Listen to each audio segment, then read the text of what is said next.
আল্লাহ পাক রব্বুল আলামিন বলেন, ওয়া মা খালাকতুল জিন্না ওয়াল ইনসা ইল্লা লিয়াবুদুন। আল্লাহ রাব্বুল আলামিন বলেন, আমি মানুষ এবং জিনকে সৃষ্টি করেছি শুধুমাত্র আমার ইবাদত করার জন্য, আমার গোলামি করার জন্য, আমার দাসত্ব করার জন্য। কিন্তু আমরা দুনিয়াতে আসার পর আল্লাহর হুকুম, একজন মানুষ ঈমান আনয়ন করে, যার সর্বপ্রথম যে দায়িত্ব হয়ে যায় সেটাই হলো সালাত, নামাজ। এই নামাজ আমরা অনেকেই আছি ইচ্ছাকৃতভাবে নামাজ ছেড়ে দিই, নামাজকে আদায় করি না। আপনাদেরকে আজকে বলে যায়, কোন মুসলমান যদি 5 ওয়াক্ত নামাজ জামাতের সহিত আদায় করতে পারে, খুশু এবং হুজুর সাথে যদি আদায় করতে পারে, ওই ব্যক্তি মৃত্যুর পর 5 ওয়াক্ত নামাজ তার সাথে কবরে যাবে। সুবহানাল্লাহ। কেমন করে যাবে?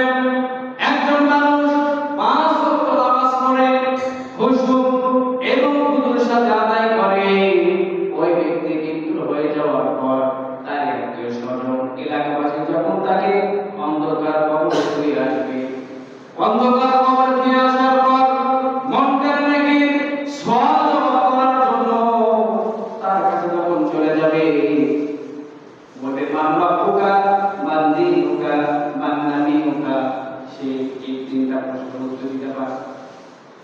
এই 3টা প্রশ্ন করা হবে। ওই 5 ওয়াক্ত নামাজি ব্যক্তি কোনো কথা বলতে পারবে না, শুধু বলবে লা ইলাহা ইল্লাল্লাহ, আমি তো কিছুই বলতে পারি না, আমি তো কিছুই জানি না। এমন সময় ওই কবরের পাশে একজন মানুষ দাঁড়িয়ে যাবে। সুবহানাল্লাহ।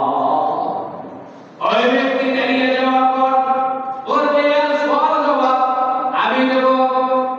এইবার ওই 5 ওয়াক্ত নামাজি বলবে, হায়রে, আজকে এমন এমন এক বিপদ, এই বিপদে আমার আত্মীয় স্বজন কেউ তো নাই, কিন্তু তুমি কে, যার কারণে তুমি আমাকে এতটা ভালোবাসো, আজ এই কঠিন ময়দানে আমার কঠিন বিপদে তুমি আমার সওয়াল জবাব দেবে, তুমি কে?